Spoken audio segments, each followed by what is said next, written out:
Alors, si tout le monde est prêt, on va pouvoir passer à la table suivante, qui porte sur le recrutement et la fidélisation, faire évoluer les pratiques pour mieux attirer et maintenir en poste. Donc, pour cette table ronde, j'ai le plaisir d'inviter les équipes du centre hospitalier de Darnétal, Madame Vandram et Pégard, les équipes de France Travail, donc Xavier Pégère et Marie Dessoudes, et puis Normandie Attractivité, Émilie Bonnet. Merci.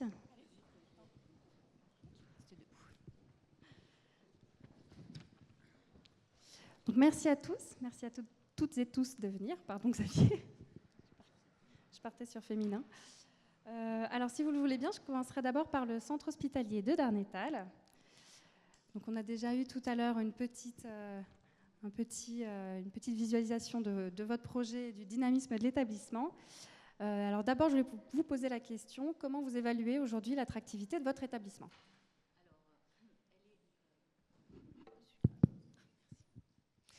Alors, elle est en progression constante. Il faut savoir quand même que ça fait presque 3 ans qu'on travaille dessus. Hein. C'est quand même un travail au long cours, que ce soit sur l'attractivité comme la fidélisation.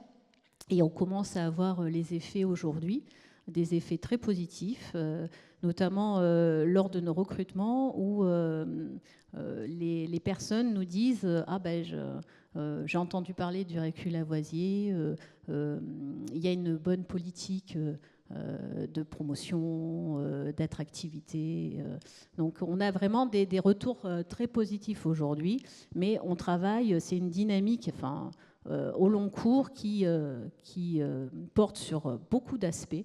On est sur plusieurs fronts à la fois, que ce soit sur les conditions de travail, sur les rénovations, les travaux, sur la qualité de vie au travail, sur l'épanouissement au travail.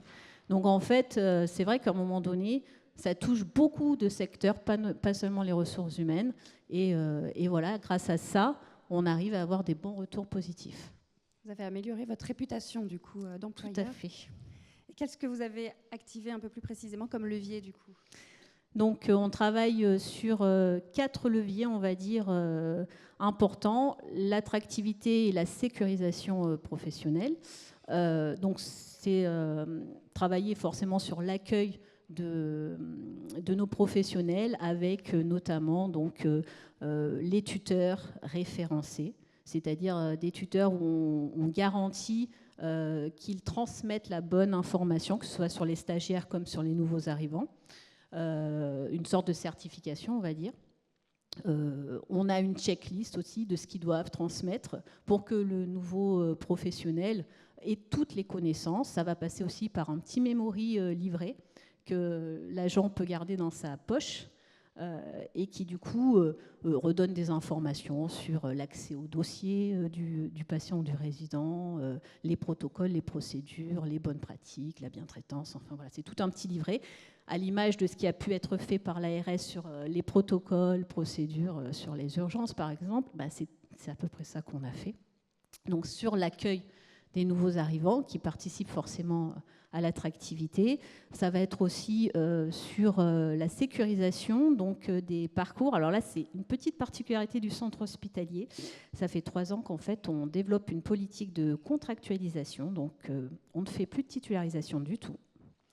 Voilà, ça peut être un peu étonnant, mais ça a été négocié avec les organisations syndicales. Et donc, ça fait partie de nos lignes directrices de gestion qu'on travaille régulièrement avec eux et qu'on renégocie. Et donc, sur ce système-là, en fait, on propose des... alors, soit ils veulent rester en CDD, les agents, soit on propose des CDI, mais on propose tout un parcours. C'est-à-dire qu'au départ, on va, par exemple, intégrer 75% de la prime de service qu'on va transformer en échelon. Du coup, les agents, quand ils arrivent, ils vont être légèrement supérieurs par rapport à d'autres établissements parallèles. Et puis ensuite, ils évoluent sur la grille indiciaire, bien entendu, ça, voilà, mais aussi sur les grades. Donc on fait des promotions de grades à l'image, on va dire, des titulaires. On essaye de faire une carrière parallèle à ceux des titulaires. Bien entendu, il ne faut pas que les titulaires soient lésés, mais du coup, on essaye de faire toute une carrière de contractuels pour qu'ils aient aussi cette évolution dans le temps. Alors, pourquoi on a fait ça? Parce qu'en contrepartie, effectivement, on récupère, quand ils sont en arrêt maladie, en absence, on récupère les indemnités journalières. Ce qui fait que nous, derrière, on peut remplacer. Voilà. Donc, en tout cas, le remplacement ne pèse pas en totalité sur l'établissement. Donc voilà. Le deuxième levier, en fait, c'est sur l'épanouissement vie professionnelle, vie personnelle. Donc, bien entendu, notamment sur la parentalité, mais d'autres choses aussi. Par exemple, on a développé une conciergerie. Et effectivement, c'est vrai que ça permet aux agents de pouvoir récupérer, par exemple, son panier de repas, son linge, faire nettoyer sa voiture. Super, j'adore. Ça marche? Oui, ça marche très très bien. Et du coup, c'est vrai qu'après, au niveau vie personnelle, on a moins de soucis à penser dans la vie quotidienne. Donc voilà, on fait aussi du coup sur... alors que je me retrouve quand même sur ma petite fiche. Oui, on a aussi développé donc une salle d'activité sportive et bien-être. Donc ça, je sais que ça se fait de plus en plus, ça se développe et ça marche très bien. On a un bon retour, notamment sur la salle de détente avec des fauteuils massants. Et c'est vrai que ça permet vraiment à la personne de pouvoir se détendre un petit peu, soit pendant sa pause, soit après son quart de travail. On a aussi développé des activités comme le yoga ou la Zumba pour les professionnels. Et on commence à travailler avec la mairie de Darnétal pour qu'ils nous ouvrent un créneau de piscine qui est le même que ceux de ces professionnels de la mairie. En contrepartie, on pourra ouvrir des places pour le yoga ou la Zumba à leurs professionnels. Donc c'est un véritable échange qu'on peut faire aussi au niveau du territoire, de la localité. Voilà, entre autres sur ce levier-là. Ensuite, on a tout ce qui est travail sur la modernisation du cadre de travail. Donc là, ça va passer par des travaux. On a un gros projet, un gros chantier qu'on a commencé de rénovation. Et dans ces chantiers de rénovation pour les résidents et les patients, on a aussi pensé toute la partie conditions de travail, forcément, avec rails de transfert, tout ce qui est télécommunication, parce que souvent, on se rend compte que, par exemple, les DECT, c'est pas...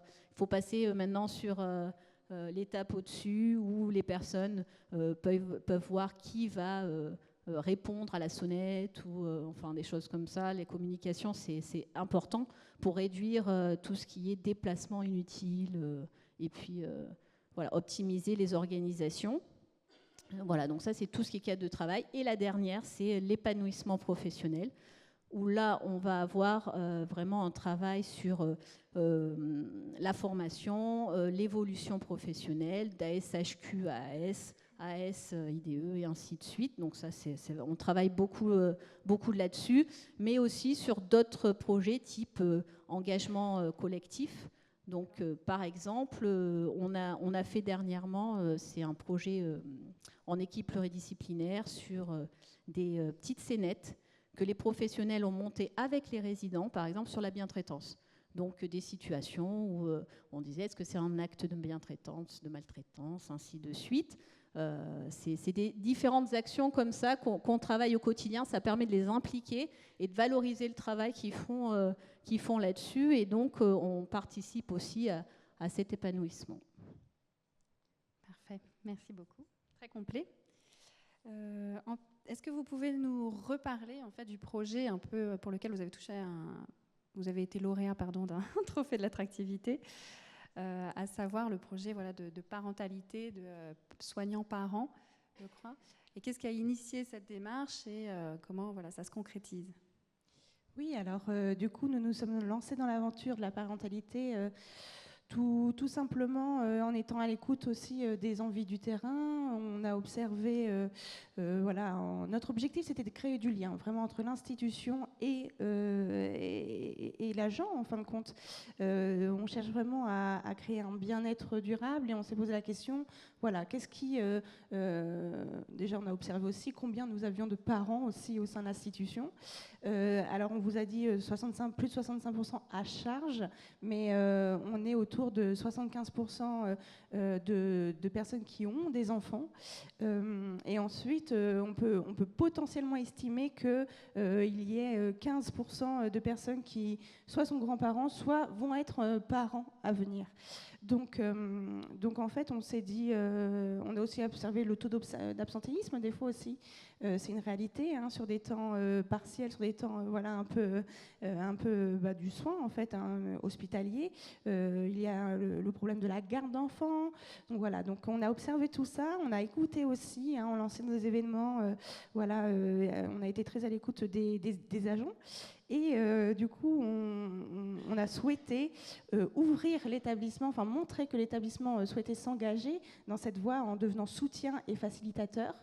Et nous avons commencé par créer 5 jours en fait, d'événements, l'événement 100% pro, 100% parents.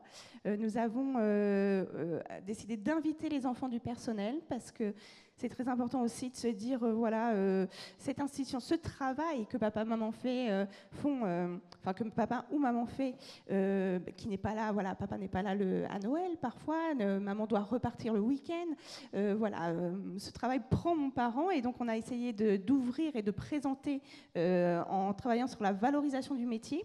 Qu'est-ce que fait papa, maman en fin de compte? Où est-ce qu'il travaille? Quelles sont ses missions? En fait, papa, maman, ils guérissent, ils aident, ils accompagnent. On a essayé de montrer toute la noblesse. Alors c'était intéressant parce qu'on a ouvert des enfants de 4 à 18 ans. Donc c'est un très large... Mais en fait 4 ans parce qu'on s'est dit qu'il fallait qu'ils soient quand même un minimum autonome et propre. Et aussi jusqu'à 18 ans. Et à un moment on s'est dit, oulala, c'est peut-être énorme. Et en fait ça s'est très très bien déroulé. On a eu des enfants de 4 ans comme on a eu des grands de 16 ans. Donc en fait, voilà, on a fait ces 2 journées où les enfants sont venus, ça a créé un événement intergénérationnel. Forcément en EHPAD, inviter la jeunesse, c'est bonheur. Donc ça a été une journée un peu gagnant-gagnant dans tous les sens du terme. Les enfants étaient heureux de voir le travail de maman, le lieu, le service, apprendre. On a fait écouter aux enfants le cœur qui bat, prendre une tension. Voilà, on a vraiment essayé de faire découvrir. Et donc on a appelé cette journée le voyage au cœur du soin. Et on a fait également, alors c'était aux alentours de Pâques, on a fait une chasse au trésor aussi. Voilà, on a essayé de rendre la journée très très ludique et ces journées ont été redemandées. Donc là, on en refait le 20 novembre sur voilà, plus thématique Noël et 23 décembre. Donc ça a été vraiment du bonheur pour tous, pour les résidents, pour les familles des résidents qui ont vu le lieu s'animer, pour les enfants et pour les agents. Ensuite, à ça, on avait couplé, lors de l'événement, des conférences. On a été accompagné par la NFH sur ces conférences et par le Fab Lab, donc une structure labellisée 1000 premiers jours, qui est sur les hauteurs de Rouen, ce sont des experts en parentalité et ils offrent eux aussi un plateau technique très très important sur le sujet. Et on a créé des conférences. Et bon, même si je suis très utopiste, j'attendais 50 personnes, en fait, même quand il y a eu 15 personnes, ça a vraiment fondamentalement apporté quelque chose à ces 15 personnes qui étaient présentes. J'ai pu le voir sur une de mes collègues, en fait, on vient avec son expérience de parent au travail. On ne peut pas le mettre de côté. On arrive, on n'a soit pas dormi, soit on se fait du souci pour nos grands, soit voilà, on a un problème avec la scolarité. En fait, ce sont des choses qui impactent aussi notre mental au travail. Et comme on est sur l'humain, sur du soin, c'est vrai que plus on peut, nous, être facilitateur en fait, d'allègement, la conciergerie, c'était ça aussi. C'était le fait de pouvoir alléger le quotidien. Comment, nous, on peut apporter des petites choses. Donc voilà, ça a vraiment été chez certains, je vous vois hocher la tête, et oui, ça a été vraiment chez certains des déclics qui leur ont fait beaucoup de bien. Ensuite, on s'est dit, donc on a travaillé avec le Fab Lab, donc cet événement a été un succès, vraiment ça a été très très très bien accueilli. On s'est dit, bon, on s'engage, on a décidé avec la direction de s'engager sur la voie de la parentalité. On a décidé, on avait fait des benchmarks sur des chartes, sur des labels existants pour être labellisés, pour montrer vraiment notre attachement à ce sujet. Et en fin de compte, rien n'allait dans le métier du soin. C'était vraiment très dédié à des grandes entreprises. Et on s'est dit, après tout, on va le créer. En fait, On a créé un groupe de travail de nos professionnels sur un groupe parentalité au travail et on a travaillé avec eux sur l'élaboration d'une charte qui va être soumise du coup fin décembre aux instances et signée à notre prochain événement 100% pro, 100% parents. Et également, c'est dit, une charte c'est bien, mais un label c'est mieux. Et du coup, on est ambitieux, on se crée l'ambition de la création d'un label Made in Normandie qui serait adapté vraiment à tout établissement, toute entreprise, mais avec un peu plus d'humanité peut-être que des directives des piliers très normés et on va dire assez rigides. Donc, on aura le bonheur d'être établissement pilote. Voilà. Sur le Félicitations.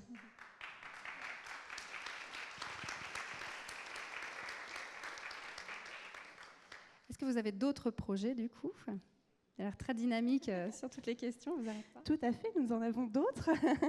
On rejoint ce qui a été dit par M. Serpette, hein, c'est l'agent qui est au sein de l'établissement, il n'y a que lui, enfin, pour nous dire aussi, pour être déjà meilleur ambassadeur de son établissement, mais aussi pour être acteur de son établissement.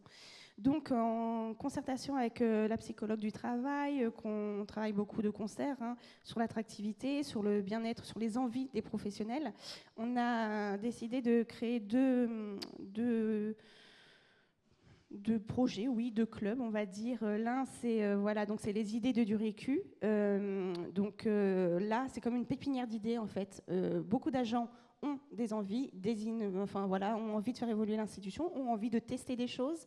Donc, on fait un appel à projet, on va dire, et on va le travailler. On va sélectionner donc les idées, les projets, qu'on va travailler en intelligence collective sur des temps annuels, sur un temps annuel ou plusieurs temps annuels, on ne sait pas encore vraiment.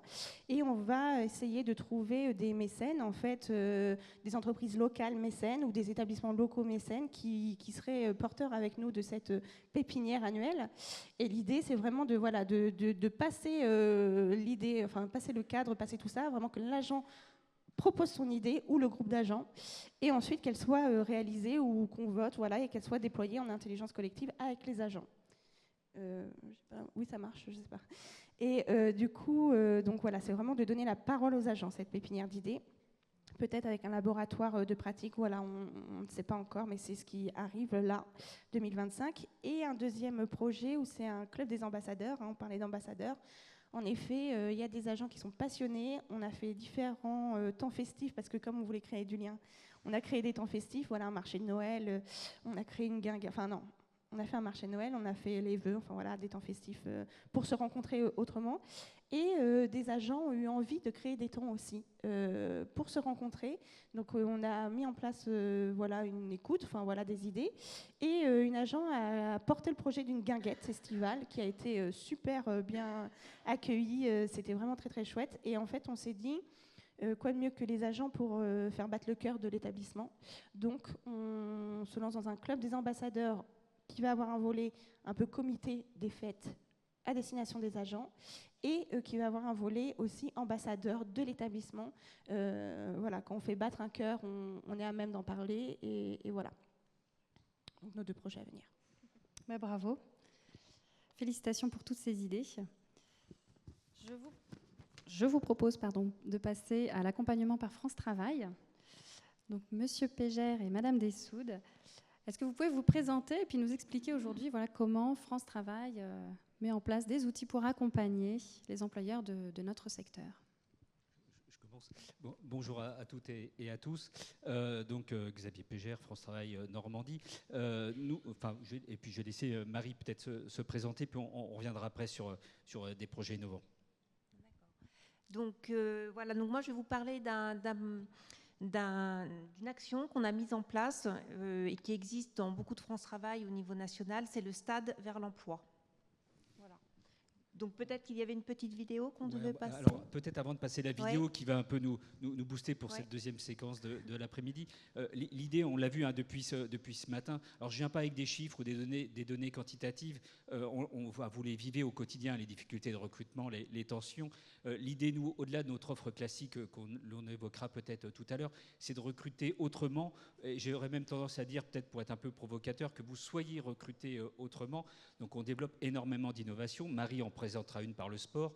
Sachez qu'on décline ça sur des parties artistiques, ludiques, des choses un peu plus traditionnelles, des job dating, des portes ouvertes, etc. etc. L'idée, c'est de démystifier, désacraliser cette rencontre entre un recruteur et un chercheur d'emploi. Donc là, je crois qu'on peut peut-être montrer... À nouveau, vous mobilisez en plus les partenaires pour ça.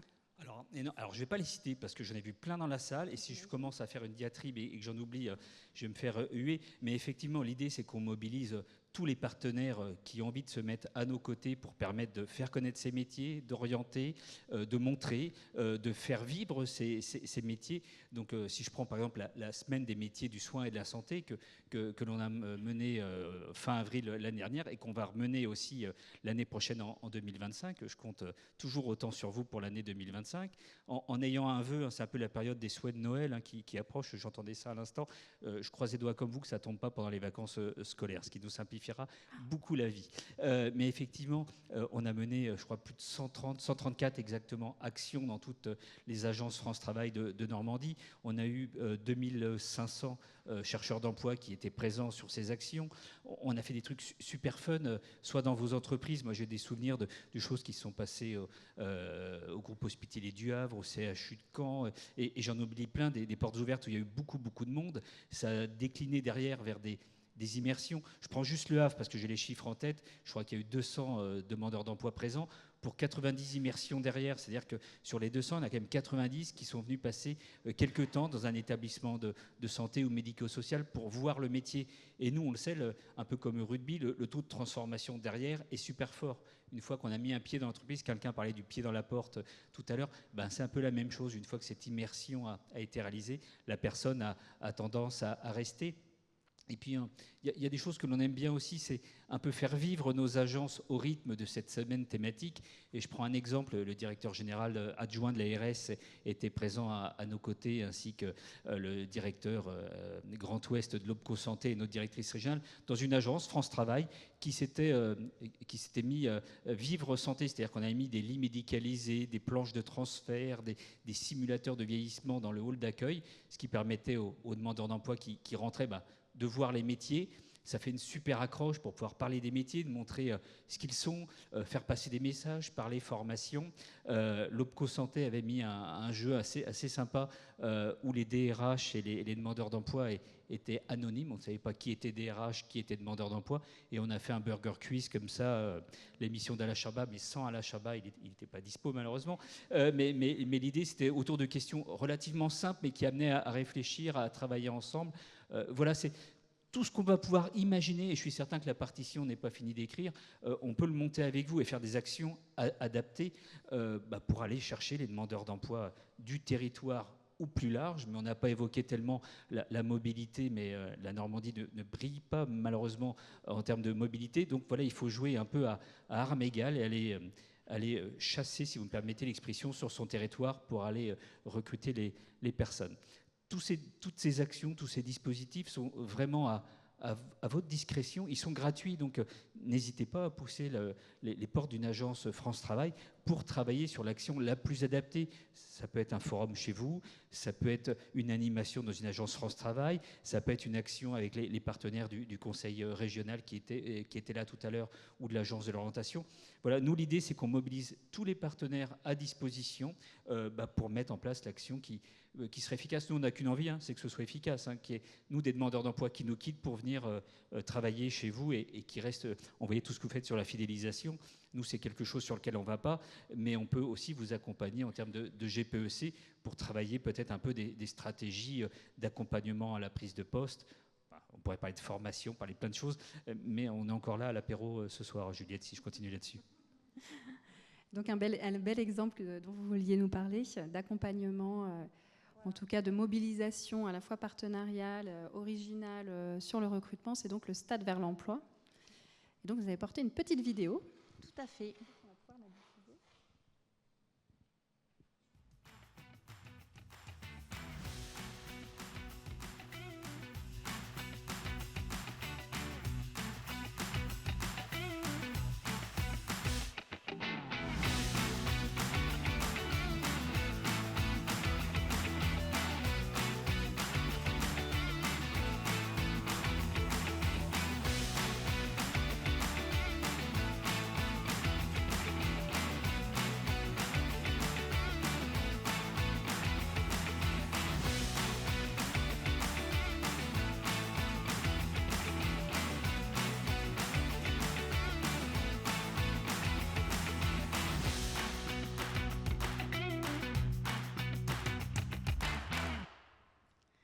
Alors, est-ce que vous pouvez nous raconter un petit peu qu'est-ce qu'un stade vers l'emploi? Donc, un stade vers l'emploi. Donc, c'est une méthode de recrutement innovante, différente des autres. On n'a pas de CV, rien du tout. Voilà. C'est un événement qui permet aux recruteurs de détecter des savoir-être, voilà, de candidats à travers des activités sportives. Donc, le stade vers l'emploi, donc c'est sur une journée complète. Donc les demandeurs d'emploi ainsi que les employeurs arrivent le matin de façon anonyme. Donc personne ne sait qui est qui. Tout le monde arrive en tenue de sport, basket. Voilà. Donc tout est organisé en amont par les services de France Travail. Donc en l'occurrence pour celui qui était organisé pour le spécial santé le 16 juin dernier. Donc c'était moi qui étais aux commandes en lien avec l'OPCO Santé sur l'organisation de la journée. Donc nous étions toute la journée, donc nous sommes tous ensemble jusqu'au soir. Le matin, les activités sportives ont lieu, donc de façon anonyme. Et à travers ces activités sportives, les candidats et les recruteurs jouent ensemble, et ce qui permet aux recruteurs de détecter des compétences, des savoir-être des candidats à travers le comportement des uns et des autres, voilà, à travers toutes ces activités sportives. Donc pour chaque équipe, donc il y a 10 équipes généralement, et pour chaque équipe, il y a un capitaine d'équipe qui est un agent France Travail et qui est là pour vraiment mener un petit peu la danse sur si quelqu'un est en retrait, de le mettre plus en avant pour bien que tout se passe comme il le faut pour que les recruteurs puissent vraiment bien cerner les candidats autour de lui. Voilà. Donc l'anonymat est levé après le déjeuner du midi. Le midi, tout le monde mange ensemble, pareil, pour briser la glace. Donc c'est vraiment un événement qui permet de briser la glace entre le recruteur et les candidats pour l'après-midi, que tout le monde arrive de manière décontractée aux entretiens d'embauche, enfin de pré-entretien d'embauche, on va dire, une première rencontre entre le candidat et le recruteur, où là, l'anonymat est dévoilé l'après-midi, mais que ça permet vraiment ces activités de briser la glace à ce niveau-là. Donc voilà. Qu'est-ce que je peux ajouter d'autre Quel accueil, du coup, ça a été Alors, l'accueil... Alors, juste pour finir sur le stade spécial santé qui a lieu au mois de juin, donc c'est un stade vers l'emploi qui a été cofinancé par l'OPCO Santé, l'ARS et la plateforme de l'autonomie, donc en partenariat avec France Travail et le stade de la maladrerie, donc la MOS, à Caen. Et les activités sportives, c'est d'ailleurs l'AMOS, donc le club sportif qui a créé les activités. Donc voilà. Donc c'est un événement qui est vraiment bien accueilli par tous, que ce soit candidats, recruteurs ou organisateurs d'ailleurs. C'est un moment vraiment de convivialité. Tout le monde est toujours très satisfait de cette journée, puisque ça se fait vraiment dans la bonne entente, la convivialité. Et c'est un moment que tout le monde apprécie, aussi bien les demandeurs d'emploi que les candidats, effectivement. Voilà, donc tout le monde était content de cette journée. Quoi dire d'autre ? Et des retombées médias super intéressantes pour les établissements qui étaient présents, c'est que les médias aiment bien ce genre de manifestations. Ils préfèrent 10 000 fois un stade vers l'emploi que de venir pousser les portes d'une agence France Travail. Et là, ça met aussi en visibilité votre marque employeur, l'investissement des établissements comme les vôtres. Parce que, au propre comme au figuré, vous mouillez le maillot ce jour-là. C'est-à-dire que vous donnez de votre personne pour les recruter. Et ça plaît aux candidats et ça plaît aux médias aussi. Donc généralement, il y a à peu près, là nous étions 12 entreprises présentes et 80 demandeurs d'emploi étaient là pour la journée. Voilà.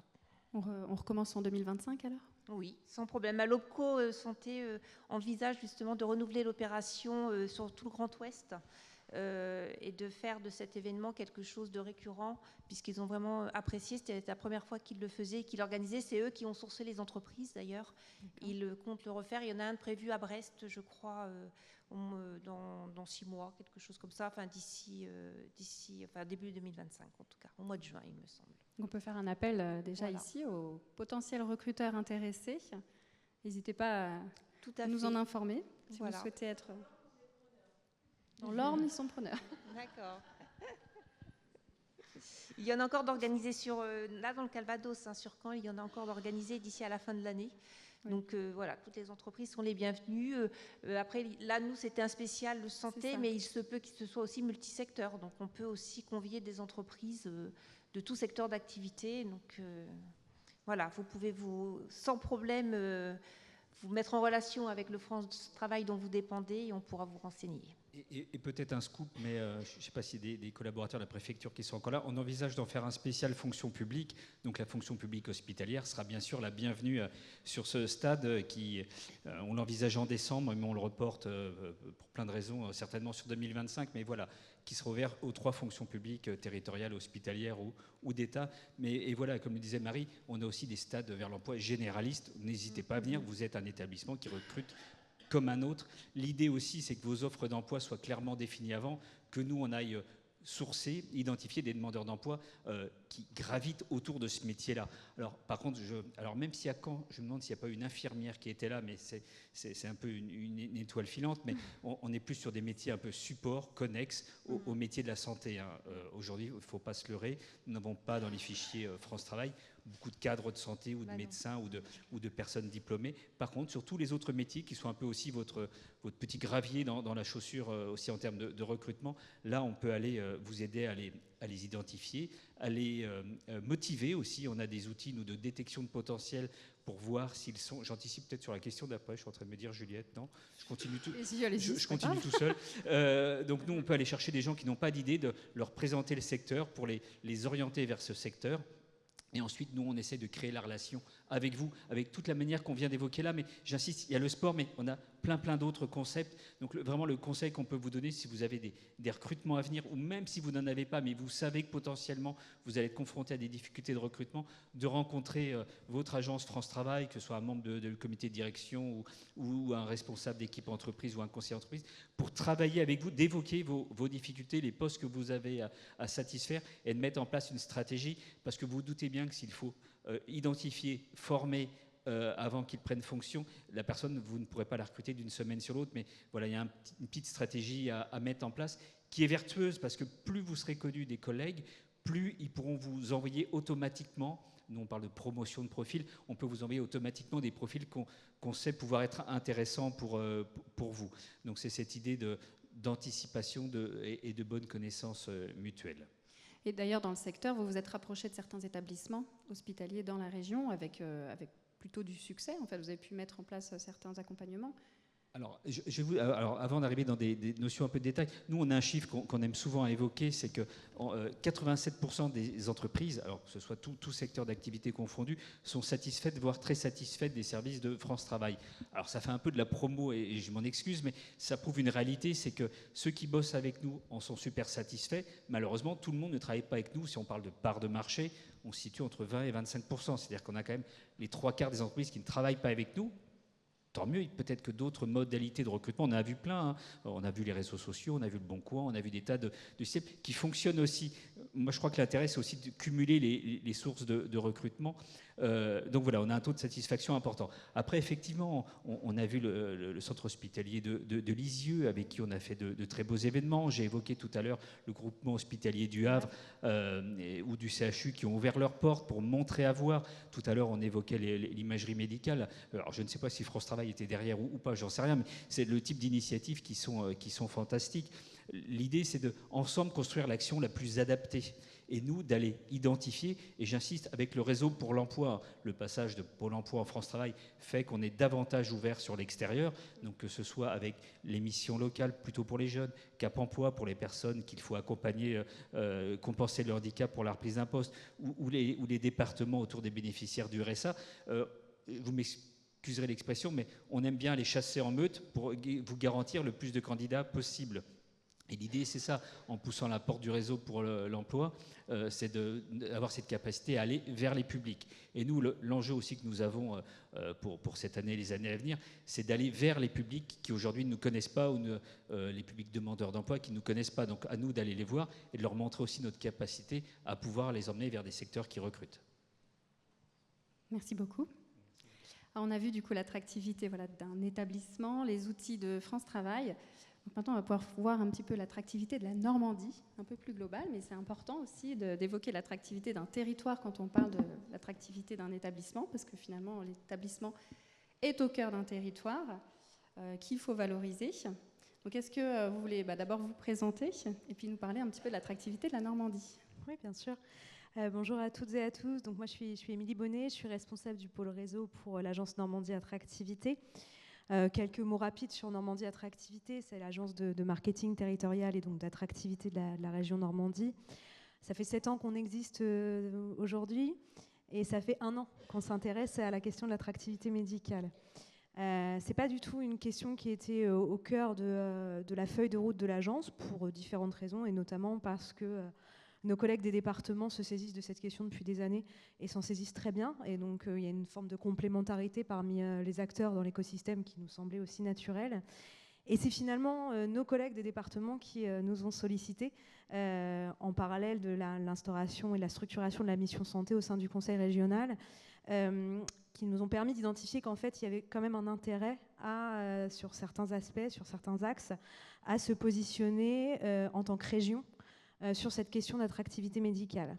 Donc on est très jeune sur la question, très jeune, et on est très dépendant de ce qui fait aux échelles inférieures de celles de la région. On est au service finalement de l'écosystème régional et particulièrement départemental. Concrètement, sur cette première année, notre axe principal d'action a été d'un point de vue événementiel, et c'est là d'ailleurs où nos collègues des départements sont venus nous chercher. C'est vraiment de pouvoir se dire que, et c'est le positionnement global de l'agence, choisir la Normandie, on a cette chance en fait au global, dans le médical, mais pas que. Le mot Normandie, c'est un mot qui va parler.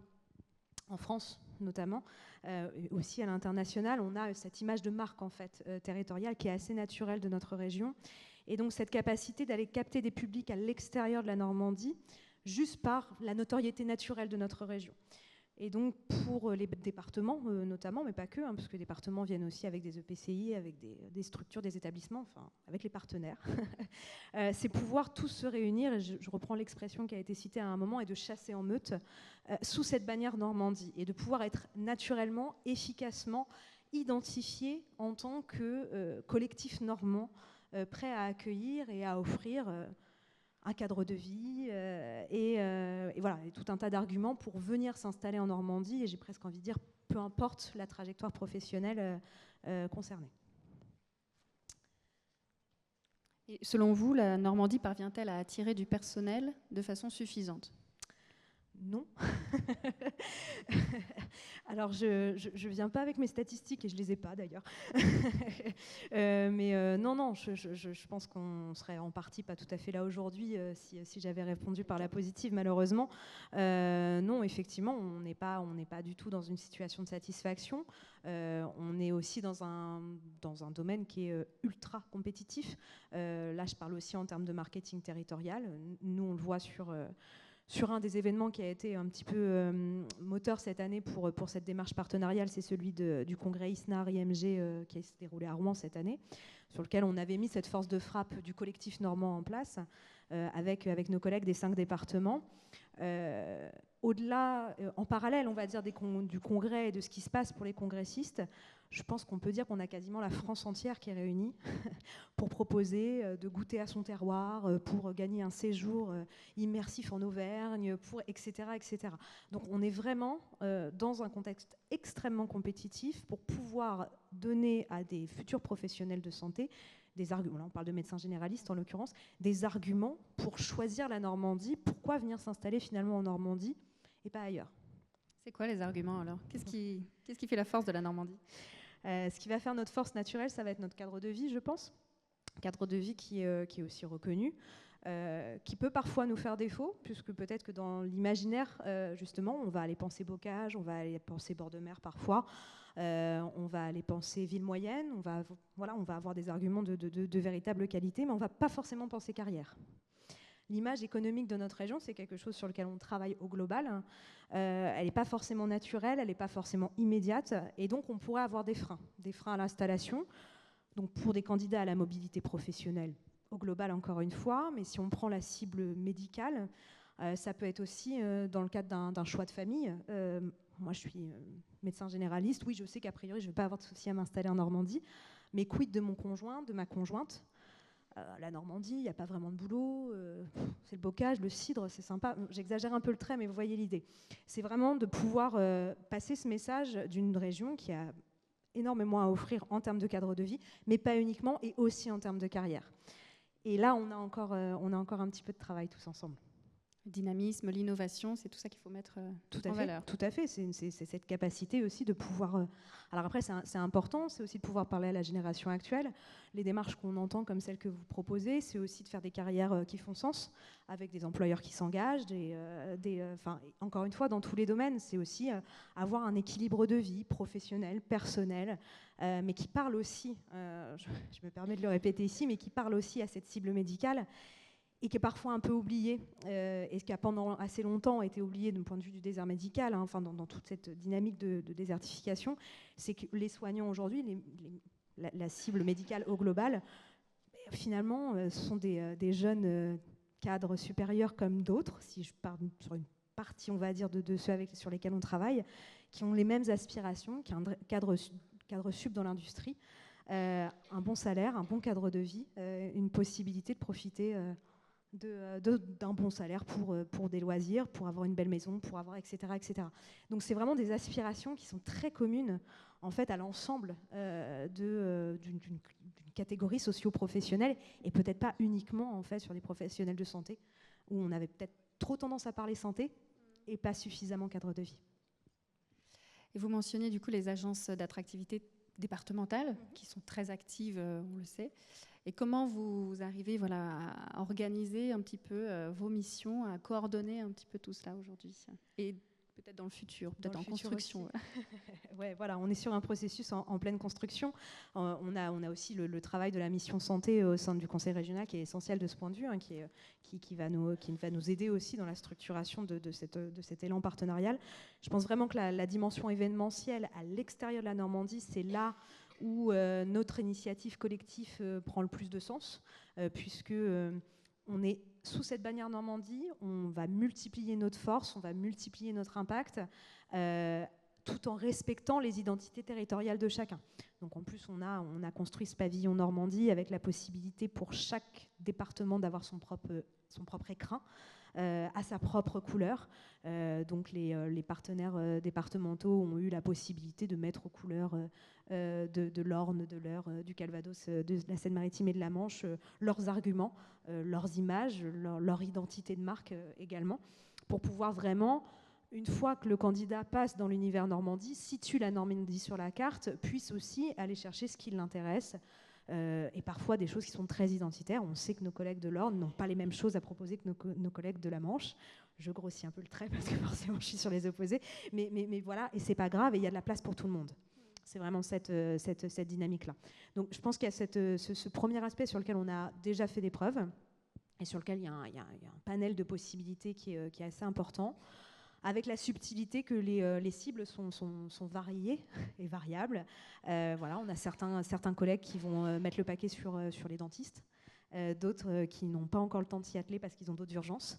Et nous, en tant que chef de file régional, de ce point de vue, on va aller plutôt chercher ce qui fait consensus, parce qu'il y a un moment où on ne va pas pouvoir non plus aller partout. Et puis l'autre aspect, c'est, je reviens vers le travail qui est fait par la mission santé au sein du conseil régional. Ça va être sur le portail MedInstall, qui est actuellement en ligne, mais sur lequel on a une contribution active avec nos partenaires pour penser aussi l'avenir de cette plateforme et lui donner une teinte davantage attrait à l'attractivité territoriale, justement, et pouvoir répondre à des questions d'installation pure, de choix de territoire, de coloration normande, en fait, de ce qu'il y aura ensuite derrière le choix d'installation technico-technique que propose MedInstall. Quels sont vos projets, du coup? Comment est-ce que vous souhaitez travailler avec vos partenaires à l'avenir? Est-ce que vous avez des projets particuliers? Alors, non, pas encore. J'ai pas de plan d'action à dérouler parce que tout ça est encore très très jeune. C'est finalement ce que je viens de décrire ici. Ça va être des participations collectives sur des événementiels qui font consensus sur l'année 2025. On a déjà 3 à 4 salons identifiés. Continuer activement à travailler à la refonte de ce portail MedInstall en lien avec nos collègues de la région et de toute la démarche partenariale qui est engagée, puisque la RS est aussi dans la boucle et d'autres partenaires. Donc c'est vraiment continuer à travailler ça. Et peut-être, oui, une expérimentation très spécifique qu'on a envie d'expérimenter, mais qui est en pleine construction, mais qui là va aller plutôt sur la cible des internes en médecine générale. Voilà. Alors encore une fois, c'est de l'expérimentation. Mais voilà, on a pu, en discutant d'ailleurs sur un job dating organisé par la RS avec des internes, essayer de comprendre un petit peu davantage quels pourraient être les leviers pour cette population, pour choisir la Normandie, y rester et ainsi de suite. Et on a cette possibilité d'avoir quelques arguments à leur offrir, notamment en termes de, si on est sur une cible à Paris et en Île-de-France, sur la proximité vraiment de la Normandie avec Paris, cette capacité très facile finalement d'être parisien, de venir en Normandie et de pouvoir retourner à loisir sur le lieu de vie initial. Et des arguments aussi, alors qui vont plus parler à nos collègues de la ex-Haute-Normandie, mais qui sont réels et qui ressortent systématiquement, c'est la taille compacte en fait du lieu d'internat en Haute-Normandie, qui permettrait aux internes de vivre tout le long de leur internat à Rouen, par exemple, sans avoir de problématiques à aller faire un stage à Dieppe, etc., etc. Ce qui poserait problème, par exemple, sur des régions, des méga-régions comme on peut en connaître. Ils sont des vrais freins sur certains choix et des vrais arguments. Donc on a des personnes qui ont choisi Rouen par dépit et qui ressortent de là en se disant en fait c'était super, j'avais toujours un pied à Paris. J'ai pas eu besoin de déménager. Rouen, c'est une ville qui m'a offert une vie culturelle, une vie de loisirs, etc. Enfin, je suis restée dans un domaine urbain. Et puis après, on transforme l'essai, bien évidemment. Il y a tout cet intérêt aussi de choyer les Normands aussi, qui sont sur le territoire, pour s'assurer du bon accueil en Normandie et que l'expérience normande, le temps de l'internat en l'occurrence, soit la plus positive possible pour qu'à terme, ils aient envie de transformer l'essai. Merci beaucoup. Merci à tous et à toutes. Est-ce que vous avez des questions ?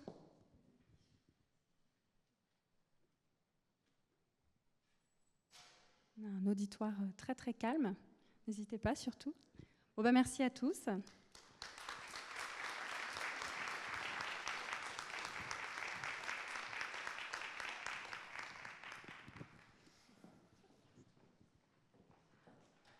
On va pouvoir commencer la dernière table ronde qui réunit en fait deux axes de la feuille de route.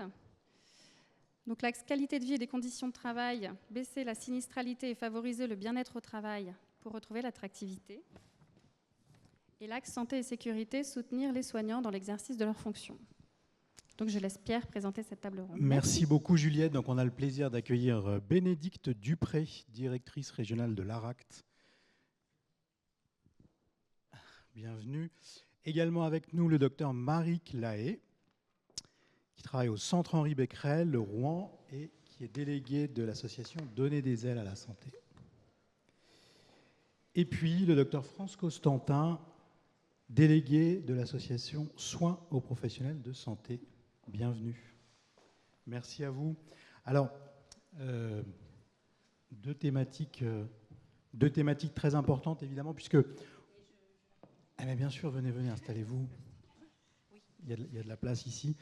Deux thématiques très importantes, puisque c'est une évidence, évidemment, quand on donne son énergie, ses compétences professionnelles, ses aspirations, quand on met ça au service d'autrui, évidemment, c'est un acte particulier. Et la première chose qu'on attend, évidemment, c'est de le faire de manière sereine et en sécurité. Alors cette question de la sérénité, bien sûr, on peut la discuter, on l'évoque très souvent, on en parle avec nos partenaires des organisations représentatives, des professionnels, avec les syndicats, avec les représentants aussi du secteur, établissements médico-sociaux, c'est un sujet majeur. Mais évidemment, cette première exigence de qualité de vie au travail et de santé et de sécurité, c'est celle qu'on a choisi d'aborder en dernier, peut-être parce que, après tout ce qu'on vient de dire sur la manière de positiver finalement le soin, l'accompagnement, donc cet acte qu'on donne à autrui, il nous a semblé important d'évoquer comme dernier point l'environnement, les conditions de sécurité, la manière dont on peut accomplir cet acte et le sens qu'on y donne. Alors, y a évidemment beaucoup de manières de travailler ce sujet, de le réfléchir. On a souhaité d'abord parler un petit peu de la notion de QVT, qualité de vie au travail, à travers un échange avec donc Bénédicte Dupré. Bénédicte, vous représentez donc, vous dirigez, pardon, l'Agence régionale pour l'amélioration des conditions de travail. Et moi, j'ai envie de vous poser comme première question, qu'est-ce que l'ARACT peut apporter aujourd'hui et réalise comme action au service de la qualité de vie au travail pour les établissements de santé, pour les professionnels de santé en Normandie?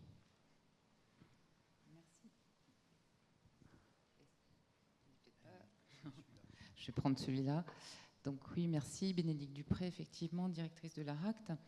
Alors d'abord, je voulais souligner en introduction la joie que j'ai eue toute la journée à entendre parler de qualité de vie et conditions de travail. Parce que il y a 10 ans, je pense que c'est quelque chose qu'on aurait très peu abordé finalement dans ces sujets d'attractivité.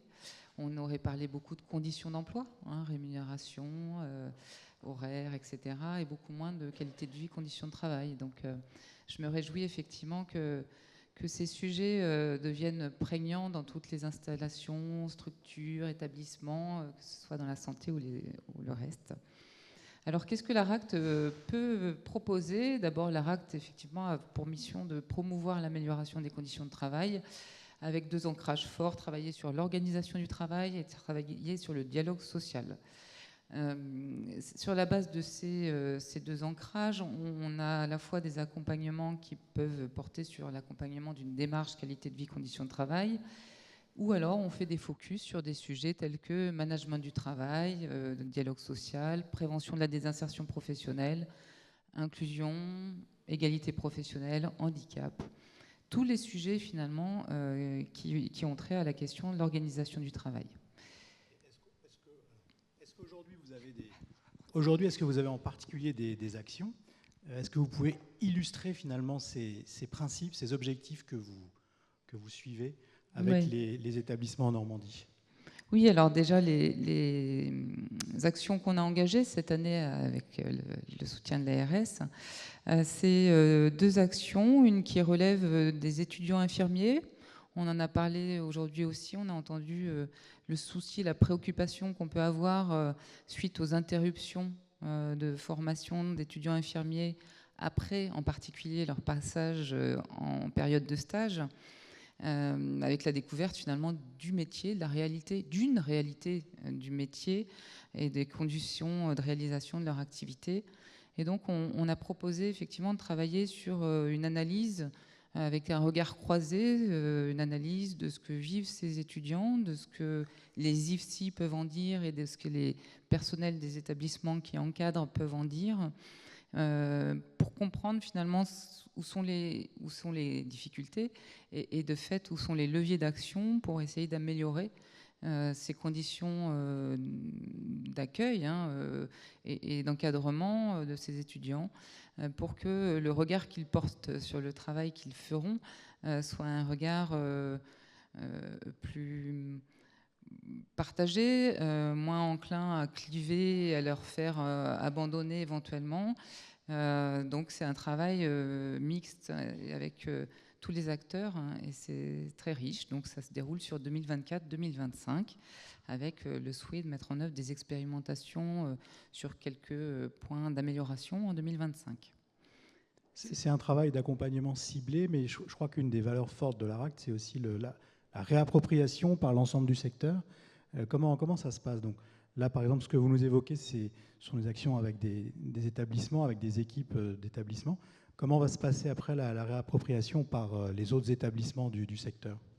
Oui, merci de souligner ce point. C'est vrai que l'ARACT, on est une toute petite équipe. On est 11 en Normandie. Et donc, un des principes fondamentaux de notre action, c'est de capitaliser, c'est-à-dire d'expérimenter sur un panel d'entreprises, d'établissements, et ensuite de produire des outils qui ont vocation à être diffusés au plus grand nombre.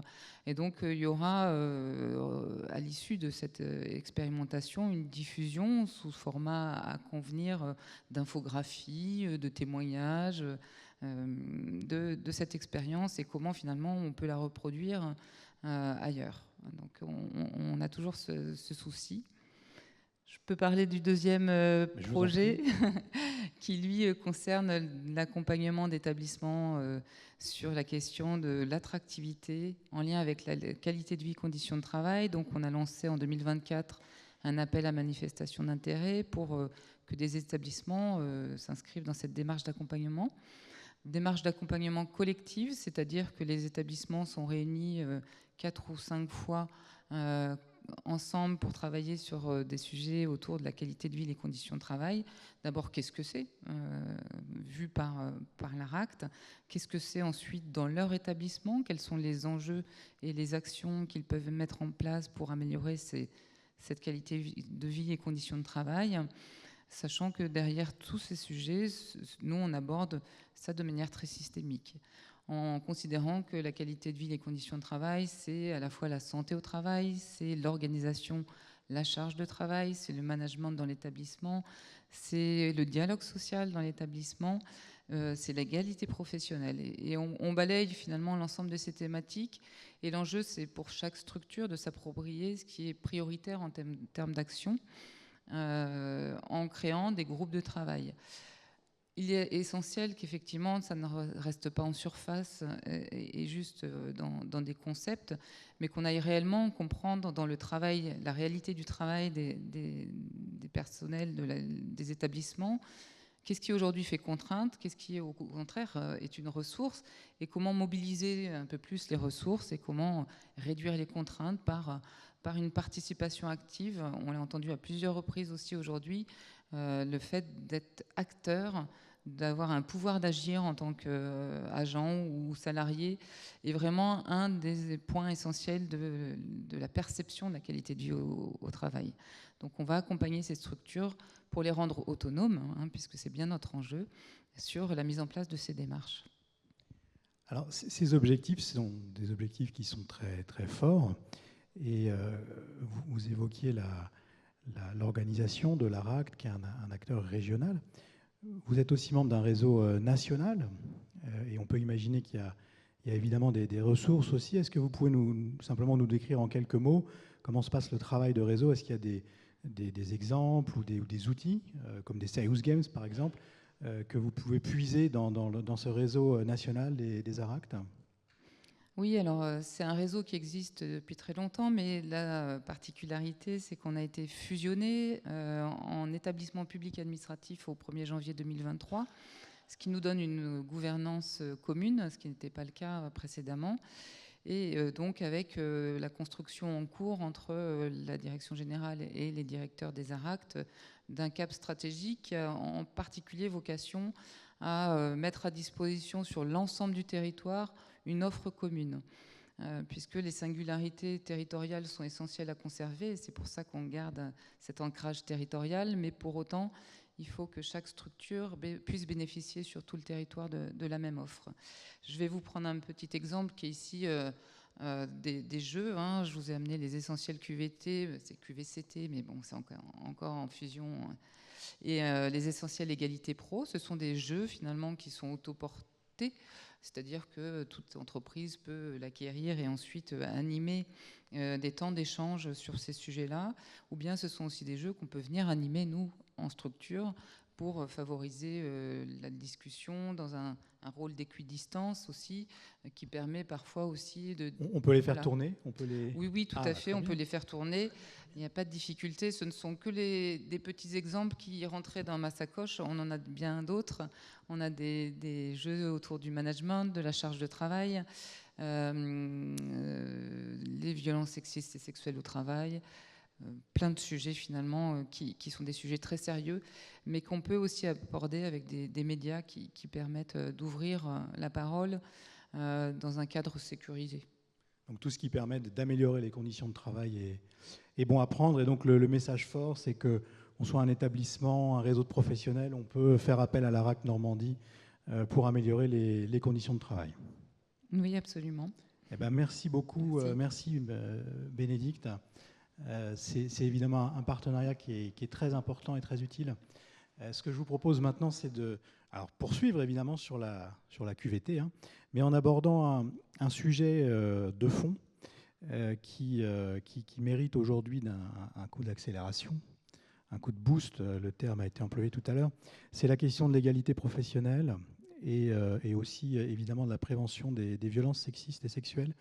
Et je voudrais donner la parole au docteur Marie Claé, donc qui est avec nous aujourd'hui et qui représente l'association Donner des ailes à la santé, association avec laquelle l'ARS Normandie va prochainement conclure un partenariat pérenne pour atteindre ensemble des objectifs en la matière.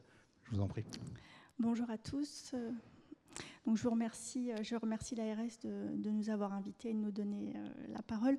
Donc moi, je suis la représentante Normandie de l'association Donner des ailes à la santé, LE2LES. Donc c'est un collectif de bénévoles, de médecins de différentes spécialités de l'ensemble de la France qui peuvent être des professeurs d'université, chefs de service, chefs de pôle, des vice-doyennes, des présidentes de CME, vice-présidentes de CME. Il y a également quelques directeurs généraux de CH et des directeurs généraux adjoints. Ce sont essentiellement des femmes, mais il y a également des hommes dans cette association et on a bien besoin d'eux. Donc on a un site internet, vous tapez Donner des ailes à la santé, vous trouverez le site internet, et on est actif sur les réseaux sociaux. On a des partenariats avec l'INSERM, la Conférence des doyens de médecine, le CNG, la FHF, Unicancer, entre autres. Donc comment est née cette association? En fait, sur des constats. Donc, tout d'abord, le fléau systémique des violences sexuelles et sexistes dans le monde de la santé. Et ensuite, deuxième constat, la difficulté pour les femmes médecins d'accéder aux postes à responsabilité. Donc, il y a des évolutions, en effet, depuis quelques années, donc c'est positif. Mais comment on peut bouger les lignes encore plus de manière à améliorer toutes ces difficultés dans le monde de la santé. Donc, si je peux expliquer un peu comment se passe en fait la carrière d'une femme médecin, donc ça débute pendant ses études de médecine. Dès qu'on est étudiant, donc à 18 ans, 19 ans, on rentre en faculté de médecine et là, on subit dès le début des violences sexuelles et sexistes. Donc ça peut être du point de vue verbal, des messages dévalorisants, des stéréotypes de genre. Ensuite, au moment de la maternité, j'en reparlerai après, mais on a des difficultés pour les grossesses, pour les congés maternité, etc. Donc ça, je le développerai après. Et ensuite, la réalité du terrain, à un moment, lorsqu'on a fini nos études, lorsqu'on aspire à accéder à des postes à responsabilité, on est face à un plafond de verre. Donc si on prend les chiffres, les femmes représentent 55% des médecins, 70% des étudiantes en médecine, 63% des internes. Et ensuite, quand on passe au poste de professeur d'université, en France, c'est 25% de femmes. Président de CME, c'est 10% dans les CHU, 30% dans les CH, et les doyennes, c'est 22%. Donc on voit qu'en fait, les postes les décisionnaires en fait, sont très difficiles d'accès. Donc ça s'améliore, mais très très lentement. Par exemple, pour les postes professeurs d'université en urologie, il y en avait 0 jusqu'à il y a 2 ans. Donc c'est pour vous dire, en fonction des spécialités, il y a des spécialités qui sont complètement en fait, fermées sur le plan universitaire aux femmes. Donc tous ces constats en fait, ont fait que ce collectif s'est créé. Et en fait, quelles sont nos actions de donner des ailes? Donc en fait, on a créé une charte pour l'égalité professionnelle qu'on a déjà fait signer par plus de 100 établissements sur toute la France, des CHU dont l'assistance publique des hôpitaux de Paris, des CH, Unicancer, donc la Fédération des centres de lutte contre le cancer. Donc plus de 100 établissements. En Normandie, pour l'instant, un établissement et un deuxième est en cours de signature. Donc, cette charte a également été signée par la DGOS, par la conférence des DG de CHRU, conférence des DG de CH, par l'ARS Grand Est, l'ARS Occitanie, le Conseil départemental d'ordre des médecins de Moselle, et il y a des discussions actuellement avec le Conseil national d'ordre des médecins.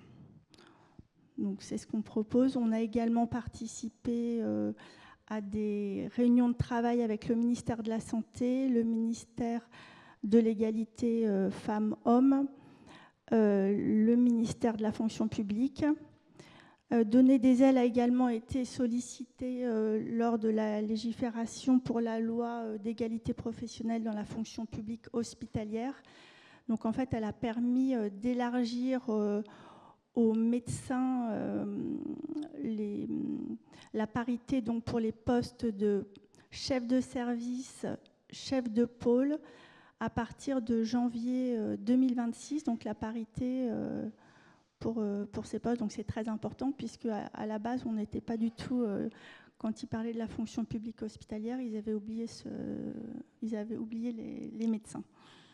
Donc voilà, donc voici les avancées qu'on a réalisées pour l'instant avec l'association. Donner des ailes à la santé produit aussi un baromètre annuel, si je ne me trompe pas. Oui. Est-ce que vous pouvez nous en dire quelques mots, et notamment est-ce qu'il évolue ? Voilà. Donc en fait, depuis 2020, on réalise tous les ans un baromètre Ipsos sur 500 médecins hospitaliers représentatifs de l'exercice médical. Et donc tous les ans, en mai, on donne les résultats de ce baromètre. Donc globalement, ils n'évoluent pas beaucoup depuis 2020. Donc, je vais vous donner quelques chiffres. Voilà. Donc, il y a 82% des femmes médecins qui se sont senties discriminées à cause de leur genre au cours de leur carrière. Donc ça, c'est l'ensemble de leur carrière. Au cours des 12 derniers mois, donc on va voir que même si les choses avancent, au cours des 12 derniers mois, il y a quand même 29% des femmes médecins, pareil, qui se sont senties discriminées à cause de leur genre. Il y a 78% des femmes médecins qui affirment avoir été victimes de comportements sexistes, dont 30% affirment avoir été victimes de gestes à connotation sexuelle, c'est-à-dire attouchement ou agression sexuelle. Donc, on parle beaucoup des violences sexistes et sexuelles, notamment cette année depuis le mouvement MeToo Hôpital, donc, qui a été fortement transmis dans les médias. Donc, les femmes médecins, pour 39% d'entre elles, ont été victimes de violences sexistes et sexuelles pendant les 12 derniers mois. Donc, globalement, les VSS sont peu dénoncés, seulement 4% en parlent à leur hiérarchie et seulement 4% en parlent aux référents harcèlement sexuel de leur hôpital. Donc, en fait, elles existent, mais elles sont peu remontées à la hiérarchie. Globalement, il n'y a que 6% des médecins qui savent dire quel est le référent harcèlement sexuel de leur hôpital. Donc, je pense que tous les hôpitaux, toutes les institutions n'ont pas un référent harcèlement sexuel. Et s'il y en a, il y a certainement un manque de communication vers le personnel. En fait, ils ne savent pas vers qui se tourner. Donc, la bonne nouvelle, c'est que 82% des hommes médecins ne veulent plus voir de comportements sexistes. Donc, ils ont bien conscience que ça existe et ils ont envie que ça change. Donc, ce n'est pas que les femmes qui demandent ça, les hommes aussi. Concernant la maternité, donc on voit bien que c'est un problème. Il y a 46% des femmes médecins qui ont retardé leur projet de grossesse pour des raisons professionnelles. 25% ont été incités par leurs supérieurs hiérarchiques à ne pas prendre de congé maternité. Le problème est que seulement 15% des congés maternité. Oui, 15% des congés maternité sont remplacés, ce qui fait que 86% des femmes médecins se sentent coupables des conséquences de leur congé maternité sur leurs collègues. Donc globalement, c'est une période, c'est pas la période la plus heureuse la vie du point de vue professionnel, c'est très difficile de se dire on va faire un projet de grossesse. Donc nous, on réalise ce baromètre. Il y a également des questionnaires qui circulent actuellement au sein de l'ensemble de la profession médicale pour voir justement toute cette problématique des grossesses. Donc on attend les réponses pour ensuite avoir publier des résultats sur les maternités. Voilà. Donc le baromètre, il y a au moins 30 items, c'est très long et c'est très intéressant en fait d'avoir ces résultats. Je peux pas tout vous présenter. De qualifier finalement Oui. la prégnance de ce fléau des violences sexistes et sexuelles, et puis au-delà de ça, d'avoir une meilleure prise de conscience des enjeux de l'égalité professionnelle. Et à ce titre, moi j'ai une question pour vous qui êtes professionnel aussi dans un établissement de santé. Selon vous, est-ce qu'un engagement en faveur de l'égalité professionnelle peut améliorer l'attractivité d'un établissement ou avoir un impact ? Moi, je pense que c'est essentiel, étant donné que maintenant, c'est vraiment un sujet qui est très important dans les médias, pour la société. Donc, je pense que là, les établissements doivent suivre les évolutions sociétales et puis s'adapter. Voilà, l'omerta, c'est fini, il faut être strict, tolérance zéro. Il faut montrer ce qu'on fait dans son établissement. Avoir un référent harcèlement sexuel, un référent égalité, quelles sont les procédures mises en place lorsqu'il y a une plainte pour harcèlement, donner des chiffres. Et puis voilà, c'est plus un sujet tabou, il faut vraiment en parler. Et je pense qu'un praticien, s'il voit que dans son établissement, ce sujet est porté par la direction, je pense qu'il se sent plus en sécurité. On va aller plus facilement vers un établissement qui parle de ça librement et qui met des actions plutôt qu'un qui ne fait rien du tout, qui occulte complètement le problème. Donc, c'est important, voilà, donc tout ce problème des VSS, mais également que les établissements montrent quelles sont les démarches qu'ils font pour l'égalité professionnelle, de manière à ce que les femmes dans le milieu médical puissent accéder aux mêmes fonctions et qu'elles soient accompagnées dans leur carrière de la même manière. Alors, ces ailes, elles sont médicales, on vient de l'évoquer longuement. Est-ce qu'elles sont aussi paramédicales ? Alors là, on est uniquement des médecins, donc c'est vrai qu'on s'est cantonné à nos problématiques pour les médecins, les pharmaciens. Après, on est tout à fait ouvert aux professions paramédicales. Il faut qu'il y ait des gens qui s'investissent, qui soient des paramédicaux et qui s'investissent dans ce domaine. Et nous, on est tout à fait ouvert à les aider. On a un réseau de personnes qui sont plus spécialisées dans les VSS, plus spécialisées pour les étudiants. Enfin, on a différents types de personnes. Et peut-être à cet égard, quels sont du coup les projets de donner des ailes à la santé en Normandie spécifiquement ? Voilà, donc en Normandie, donc on a déjà signé la charte en 2023 avec le CHU de Rouen, qui est très proactif, qui a beaucoup de mesures pour son personnel dans ce domaine.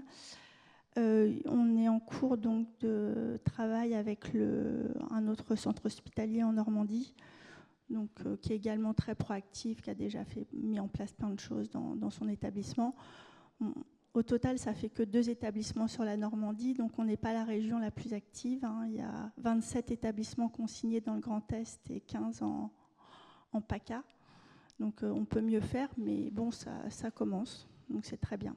D'accord, donc c'est vraiment l'ambition, donc je pense que le message est passé, c'est de développer à travers le partenariat avec Donner des ailes à la santé des actions en faveur de ce grand thème qu'est l'égalité professionnelle, évidemment pour tous les métiers de santé et tous les établissements et tous les lieux de soins.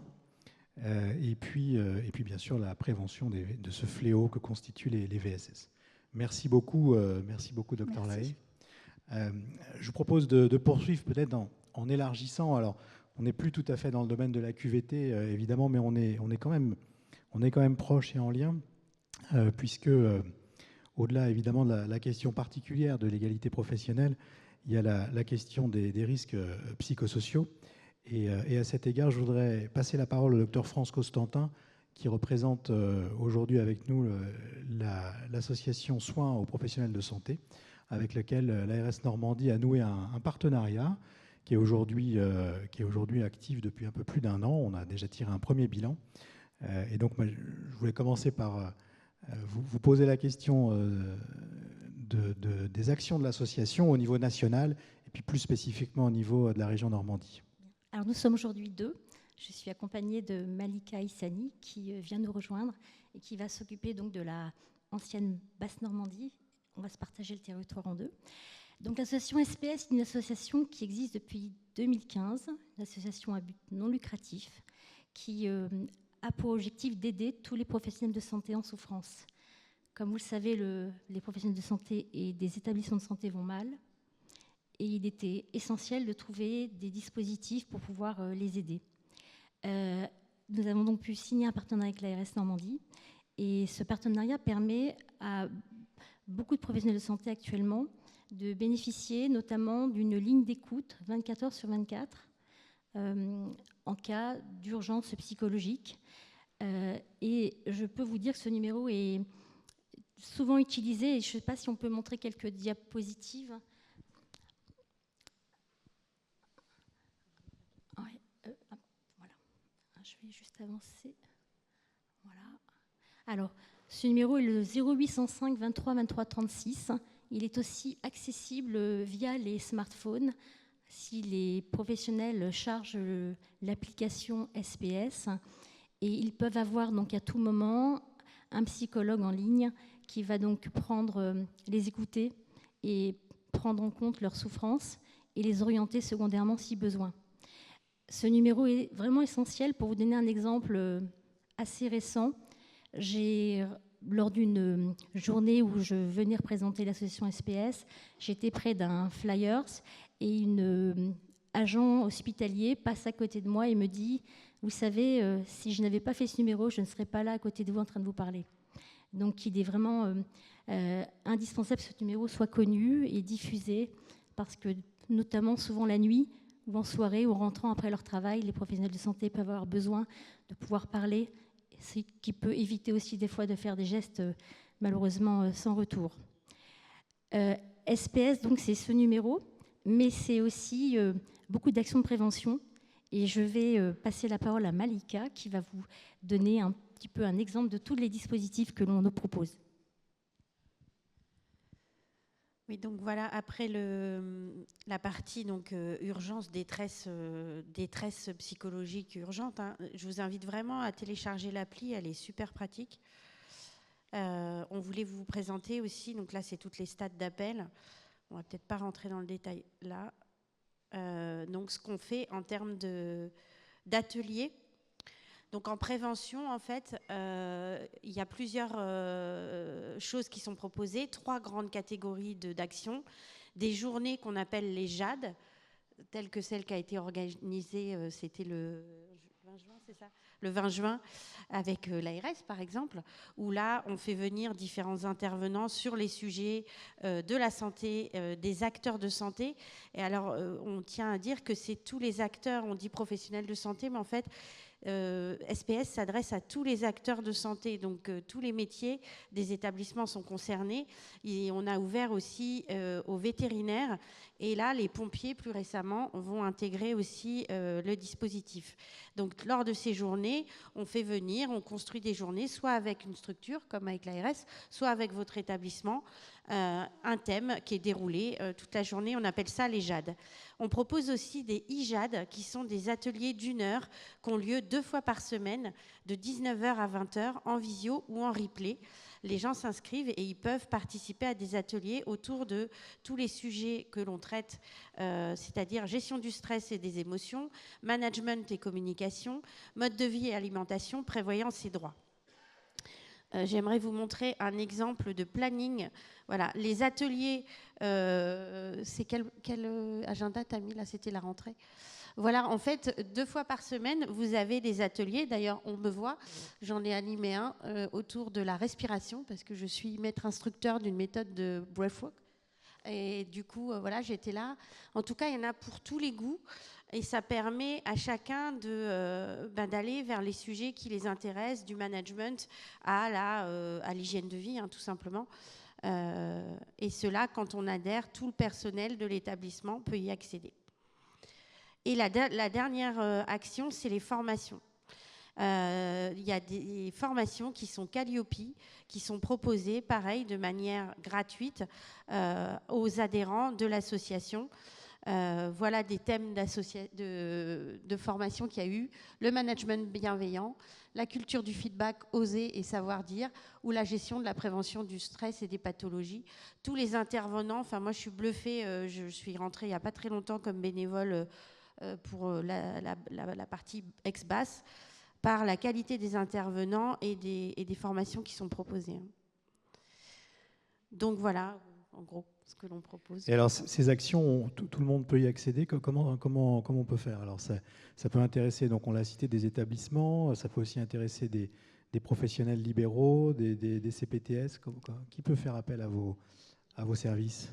Donc, en adhérant à l'association, vous pouvez donc nous trouver sur le site SPS qui est donc accessible en ligne et qui vous permet donc de pouvoir prendre contact avec nous. Et nous créons donc des collaborations avec les centres hospitaliers, mais aussi avec des CPTS s'ils le souhaitent, ou avec des professionnels. Et à ce moment-là, on peut proposer donc tout un panel de formation et de sensibilisation. Enfin, toutes les structures en fait, sanitaires, les établissements médico-sociaux également, évidemment. Oui, ouais. Tout à fait. Et, ou des libéraux qui adhèrent à titre personnel peuvent accéder aussi aux mêmes ressources. J'avais oublié aussi de parler d'autres petites actions, mais qui sont hyper importantes. Il y a des groupes de parole mensuels en visio. Les étudiants, notamment en médecine, sont ciblés sur des ateliers type, parce qu'effectivement, il y a quand même des souffrances psychiques un peu inquiétantes chez les étudiants. Et ces groupes mensuels aussi permettent à des gens de discuter avec d'autres professionnels, mais qui ne sont pas forcément de leur établissement, puisque SPS est France entière. Il y a des fiches pratiques aussi qu'on peut télécharger, qui sont vraiment des résumés, des condensés sur des techniques de méditation, des conseils pour le sommeil. Et il y a des autotests qui sont proposés pour s'auto-évaluer justement sur son degré de risque d'épuisement ou la qualité de son sommeil. Enfin, il y a vraiment plein de ressources. Alors, on va prochainement organiser un événement ensemble, en début de soirée à Rouen, le 11 décembre, si je ne m'abuse. Depuis maintenant plus d'un an, vous avez une hotline, ça a été dit, 724, tenue par des psychologues spécialisés. Et alors, sans déflorer évidemment tout ce qu'on va pouvoir se dire le 11, mais est-ce que vous pouvez nous dire un petit peu ce qui ressort des types d'appels que vous recevez? Quels sont les types de souffrances qui sont exprimées? J'ai 2 slides. Pourquoi est-ce que les personnes appellent? Alors, voilà les principaux motifs. 53% des motifs sont professionnels, et parmi ces 53%, 23% sont de l'ordre de l'épuisement professionnel, 5,9% de conflits avec ses collègues et 5,9% de traumatisme ou deuil professionnel. Un tiers des appels sont des appels pour motifs personnels, dont des conflits de valeurs, causes familiales ou autres causes. Et puis 15% des appels, et ça c'est pas négligeable, sont des appels pour ressenti de harcèlement moral sur leur lieu de travail. Voilà, ce sont les statistiques de cette année. Avec, j'ai aussi, pour vous donner un petit peu la typologie des appelants, donc 20% des... Hop, je me remets mieux. Voilà, 20% des appelants sont aides-soignants, 15% administratifs, cadres de santé, 12% médecins, 23% infirmiers. Et ensuite, agents de services hospitaliers, 6%, dentistes, 6%, pharmaciens, 3%, psychologues, 3%, vétérinaires, 3%. Et donc, on voit vraiment une prédominance chez les soignants, aides-soignantes, cadres de santé, médecins et infirmiers. Donc, on voit qu'il n'y a aucune profession, entre guillemets, qui est épargnée, évidemment. Ce n'est pas forcément une surprise, mais c'est intéressant de voir quand même que l'action que vous menez, elle est utile vraiment très, très globalement auprès de tous les salariés ou tous les professionnels, quel que soit leur mode d'exercice. Moi, j'ai une petite question aussi sur, à travers du coup le regard que ça peut vous apporter. Qu'est-ce que vous conseilleriez aujourd'hui à une structure, que ce soit un établissement ou un réseau de professionnels, pour lutter contre la souffrance psychologique? Alors, on se rend compte que la souffrance psychologique émane des principaux axes des risques psychosociaux, c'est-à-dire la surcharge émotionnelle, la qualité empêchée, une pression temporelle permanente. Et donc, ce qui est important, c'est peut-être d'interroger ces professionnels en leur demandant quels sont les facteurs principaux de souffrance au travail. Et de partir de là pour ensuite essayer de trouver des solutions pour réorganiser, pour pouvoir vraiment écouter leurs souffrances et les aider et les rendre acteurs des solutions. Et ça me paraît vraiment essentiel pour qu'ils puissent ne plus être dans le subi, ne plus être victimes, mais être dans l'action. Et ça change beaucoup de choses. Et à partir de là, je pense qu'il est essentiel de pouvoir vraiment... là, on sait que la pression temporelle, actuellement, on est dans une société de l'instantané, on doit courir après le temps. Et quand on interroge les soignants et même les non-soignants, cette pression temporelle est vraiment un des risques majeurs de souffrance au travail. Il faut toujours aller très vite. Et pour un soignant, aller très vite, c'est avoir la sensation de ne pas faire de qualité et ne pas aller au bout des choses et même de pouvoir même mal faire. Et ça, c'est quelque chose qui est émotionnellement très difficile à subir pour un soignant. Et ça, c'est aussi, je pense, un levier sur lequel il faut vraiment réfléchir. Comment est-ce qu'on pourrait faire en sorte qu'on ne soit pas toujours dépendant de ce temps qui doit être contraint, où des fois les soignants doivent faire à un le travail de deux dans certaines situations. Et ça, c'est vraiment une situation qui est souvent le feedback qui nous est fait par les professionnels en souffrance. Est-ce que vous diriez aujourd'hui qu'on peut fonder une stratégie, par exemple, d'établissement sur la prévention des risques psychosociaux ou en tout cas de la souffrance psychologique ? Oui, je pense qu'il y a beaucoup à faire et la journée d'aujourd'hui en fait partie pour justement aussi rendre attractifs les métiers, faire qu'il y ait effectivement plus d'acteurs et qu'il y ait effectivement dans ce cas-là une solidarité, moins de conflits interpersonnels et je pense que ça contribue de façon majeure à améliorer les choses. Moi, j'aimerais ajouter que je trouve que des actions qui sont en direction des personnels, des individus, là, par exemple, je m'inscris à l'atelier yoga, à l'atelier respiration, à l'atelier sommeil, sont complètement complémentaires de ce que fait l'ARACT, par exemple, parce que finalement, dans les facteurs d'épuisement, il y a les facteurs, effectivement, d'organisation du travail, de management, donc c'est important, et d'ailleurs, on propose des formations sur le management bienveillant, sur la gestion des conflits quand on est un manager, permettre l'expression, en fait. Mais effectivement, c'est bien aussi d'empuissancer, si je peux m'exprimer comme ça, la personne elle-même sur ses propres ressources pour lutter sur son stress, en fait. Et ça vient compléter. Et c'est pas une action unilatérale, en fait. C'est pas que l'employeur, c'est aussi comment chacun peut trouver ses ressources. Et pour ça, il faut bien se connaître, comme disait tout de suite France. Qu'est-ce qui m'active? Qu'est-ce qui est un facteur de... Et une chose que France n'a pas évoquée, c'est pour moi aussi le fait de se sentir en équipe. Et ce qui m'a frappée pour avoir beaucoup fréquenté les établissements dans mon ancien métier, c'était cette séparation entre les administratifs et les soignants. Or, ils ont les mêmes souffrances.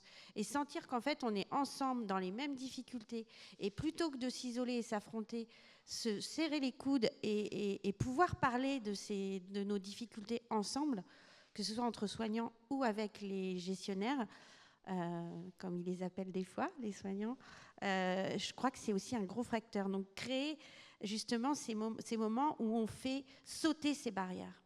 Parce qu'on a tous les mêmes peurs, les mêmes craintes, les mêmes stress, en fait. Je me permets d'intervenir, effectivement, pour amender et aller dans votre sens.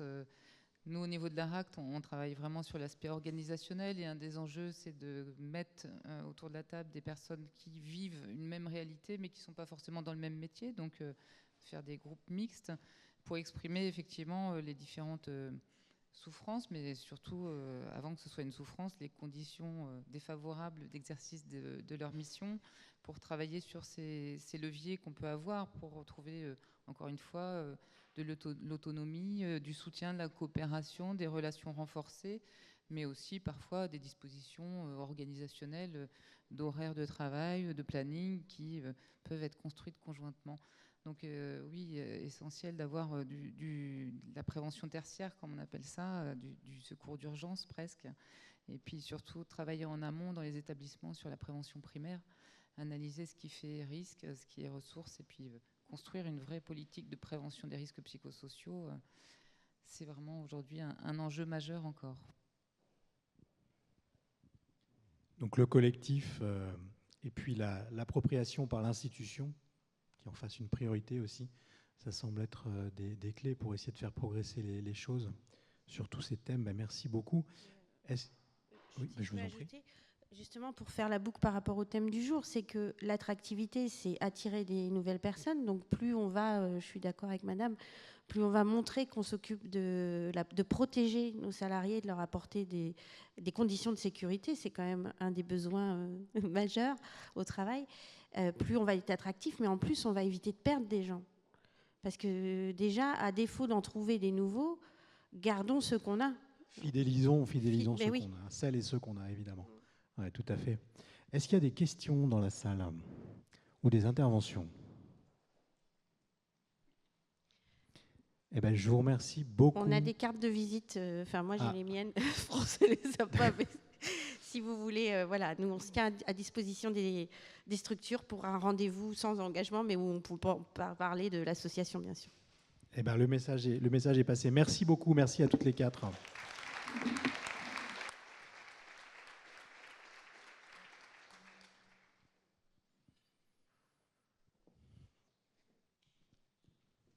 Bien, je vous propose, après donc cette journée où on a évoqué tous ces grands thèmes, je vous propose de renouer un petit peu le dialogue avec l'ouverture ce matin de François Mangin-Lecreux, directeur général de l'ARS Normandie, pour la clôture de la journée.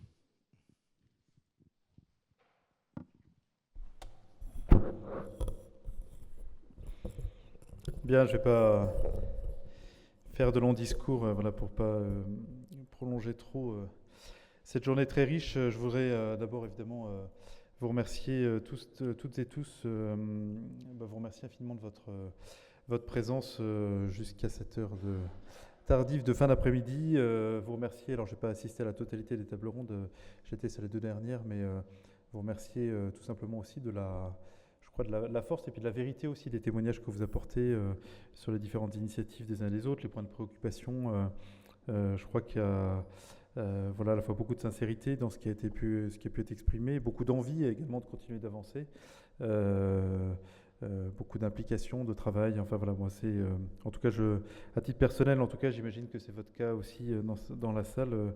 Je suis assez touché et interpellé par un certain nombre d'interventions qui montrent voilà, la force, au-delà d'aujourd'hui cette belle concrétisation de cette journée, la force des initiatives qui sont déjà déployées dans les différents établissements ou dans les structures dont vous avez la responsabilité. Donc merci infiniment et merci de votre présence cet après-midi. On voit, alors je ne vais pas, encore une fois, d'abord ce serait un exercice impossible et puis assez fastidieux, mais je crois qu'on peut dire, et c'était un peu l'objectif de cette journée, donc organisée par les équipes de Pierre Thugy, c'est qu'on voit la grande diversité des réponses que l'on s'efforce d'apporter ici sur ce territoire, à la fois donc pour recruter et puis surtout derrière pour fidéliser, accompagner. Il y a voilà, toutes les réponses en termes de communication qu'on a pu évoquer vis-à-vis des jeunes, sur les valeurs, sur le sens de ces métiers. On évoquait à table et tout à l'heure ou lors du petit cocktail ce midi la difficulté de cette communication malgré tout, parce que alors sans tomber dans des lieux communs, et on aurait tous des nuances probablement là-dessus dans la façon de l'exprimer, mais on est aussi sur des sociétés, d'ailleurs j'y participe comme tout le monde, mais qui sont de plus en plus individualistes peut-être, et donc c'est vrai qu'aller derrière chercher, toucher les jeunes dans leur capacité à se projeter sur l'autre, aussi à se décentrer dans ces métiers, à comprendre qu'on fait ces métiers pour soi mais également pour les autres. C'est un challenge et je suis frappé évidemment de toutes les initiatives qui existent déjà et qu'il va falloir qu'on continue à construire avec la région, avec France Travail, avec l'ensemble des acteurs qui s'impliquent sur ces questions-là, avec la RACT qui intervenait tout à l'heure, pour communiquer avec les plateformes également autonomies qui existent, enfin bref, communiquer sur ces métiers toutes les propositions qui sont faites également de stages immersifs. Je crois que tout à l'heure ça a été abordé lors d'une des tables rondes. C'est vrai que ces propositions d'immersion, elles sont fondamentales aussi pour peut-être déconstruire un certain nombre de présupposés ou de stéréotypes qui peuvent exister sur ces métiers-là. Donc on voit la diversité des réponses qui existe déjà, et vraiment je vous en remercie, mais qu'il va falloir continuer à construire. On voit la densité, la diversité des réponses en termes de formation qui existe également, d'accompagnement des parcours, de reconversion. Donc il y a tellement de choses à dire sur ce sujet que, effectivement, l'enjeu c'est surtout que le territoire continue à travailler en synergie sur cette question. Moi je crois beaucoup encore une fois à la force de l'accompagnement des parcours. On a des professionnels dans nos établissements qui ont besoin, pour qu'on puisse les fidéliser sur ce territoire, de trouver des perspectives d'avancement, de reconversion professionnelle. On a un peu évoqué, ça a été abordé en filigrane lors des tables rondes, mais c'est vrai que derrière la notion d'avancement, il y a aussi la notion de la responsabilisation accrue, des prises de responsabilité, avec l'enjeu, vous savez, aujourd'hui, notamment du déploiement des infirmiers de pratique avancée, du déploiement des protocoles de coopération en termes de délégation de soins également, qui sont très importants. Et donc, je souhaite qu'on continue bien évidemment à travailler pour accompagner les parcours professionnels et accompagner chacun dans la possibilité d'évoluer. Et c'est, à mon avis, et je pense que c'est un avis partagé évidemment, l'un des enjeux clés en matière de consolidation des ressources humaines dont on dispose sur le territoire et de fidélisation. Il y a bien sûr, alors ça a été longuement évoqué aujourd'hui ou à travers des exemples épars, mais toute la dynamique d'innovation qu'on a sur le recrutement aujourd'hui, ça c'est très important de continuer à être imaginatif là-dessus. Bon, il y a les réseaux sociaux, il y a tous les forums qu'on organise, divers et variés, il y a les fameux job dating qu'on a pu lancer. Beaucoup d'innovation. Je pense qu'il faut qu'on continue collectivement à être imaginatif pour essayer de donner envie aux jeunes et aux moins jeunes d'ailleurs de nous rejoindre sur ce territoire. Il y a bien sûr toutes les réponses qu'on a abordées longuement dans la journée en matière de cadre de vie, de logement, de transport, d'accompagnement du travail du conjoint. C'est important parfois aussi. Donc voilà, c'est des réponses qui sont très attendues aujourd'hui dans les territoires. Une personne disait préalablement, effectivement, les internes aujourd'hui qui sont en formation à Rouen en vacances, c'est pas toujours facile de les faire venir dans certains territoires ruraux pour des raisons qui ne sont pas condamnables d'ailleurs, qui font partie de la vie tout simplement et des contraintes que chacun peut avoir par rapport à son cadre de vie affectif, familial, amical, par rapport aux questions de ressources également de niveau de vie, parce que c'est cher aussi parfois de vivre dans certains bassins de vie. Et donc la question de l'accompagnement sur le cadre de vie, la question de l'accompagnement sur le logement, sur le transport, ou sur d'autres questions matérielles, sur la garde des enfants. On évoquait tout à l'heure les problèmes évidemment de garde d'enfants sont également très saillants et beaucoup d'établissements investissent ces questions-là aujourd'hui.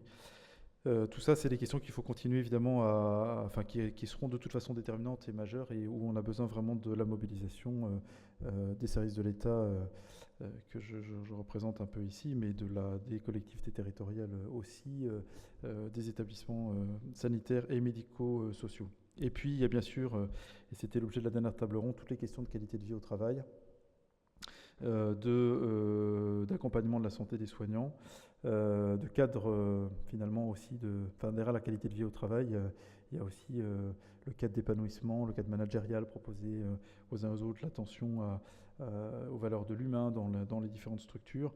Je crois, on l'a partagé là aussi avec quelques-uns d'entre vous ce midi. Moi, ça fait quelques années, comme vous tous dans cette salle, donc ce que je veux dire n'est pas d'une originalité fracassante, mais ça fait quelques années que je fais des recrutements et c'est vrai qu'on voit les glissements qui s'opèrent et de plus en plus les jeunes qui se présentent à nous aujourd'hui dans les entretiens de recrutement, que ce soit sur des fonctions administratives, des fonctions support ou sur des fonctions de soins pour le système sanitaire et médico-social, de plus en plus en fait sont réceptifs à ce qu'on peut leur offrir comme environnement de travail, comme flexibilité dans les rythmes de travail, comme élément de souplesse et d'adaptation, dans les fonctions administratives, bien sûr, réceptifs au télétravail.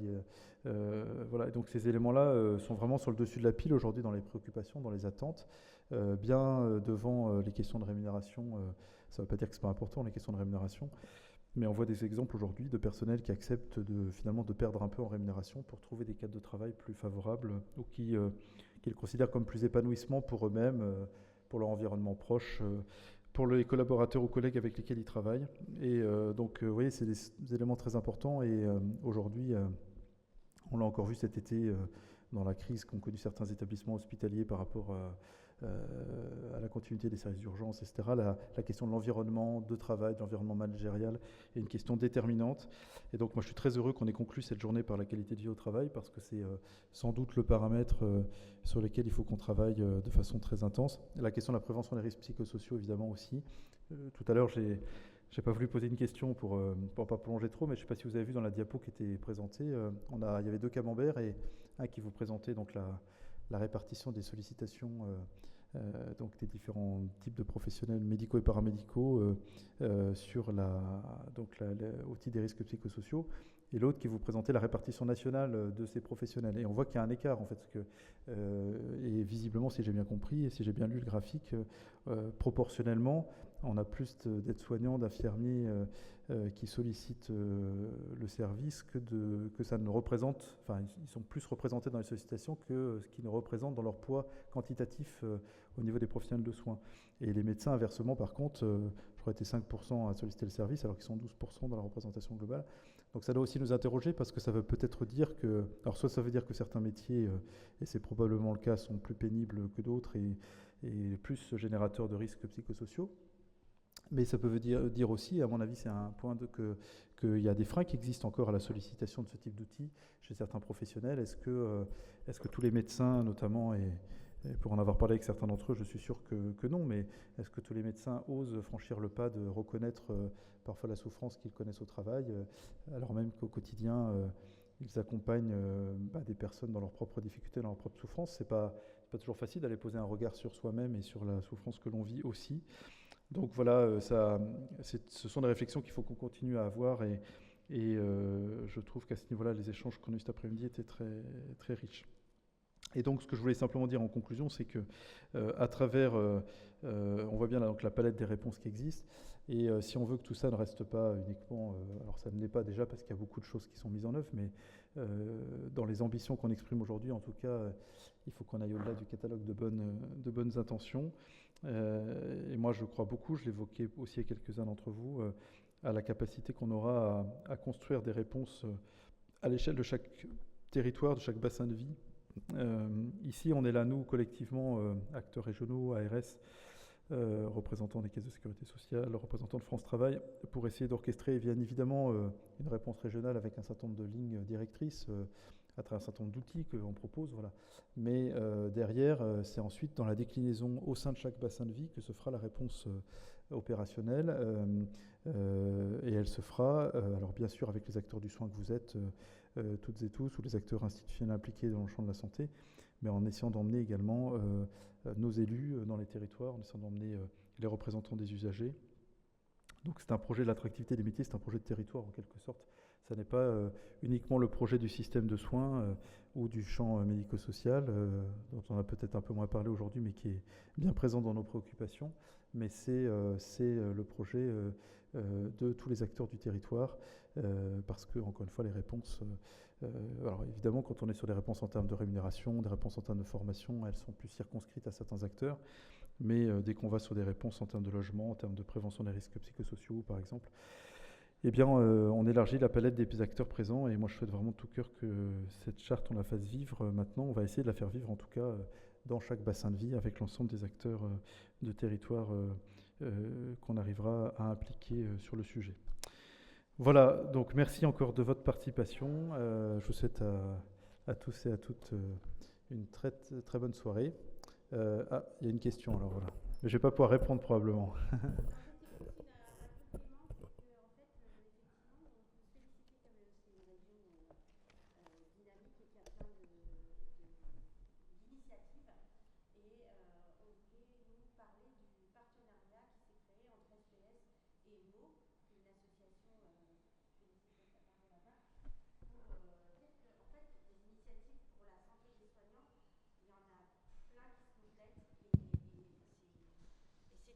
Parce qu'effectivement, les médecins ne font pas toujours appel C'est gentil et inattendu.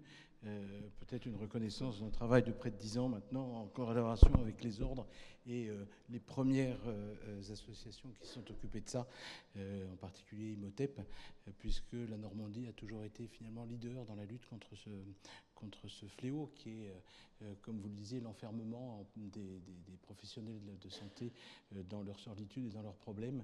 Et donc c'est sûr qu'on se félicite de voir arriver SPS dans la région depuis finalement près de 2 ans, parce qu'il y a une vraie complémentarité. Vous le disiez en particulier avec votre étude sur les camemberts, que les médecins, et en particulier aussi les médecins libéraux, sont peut-être sous-représentés.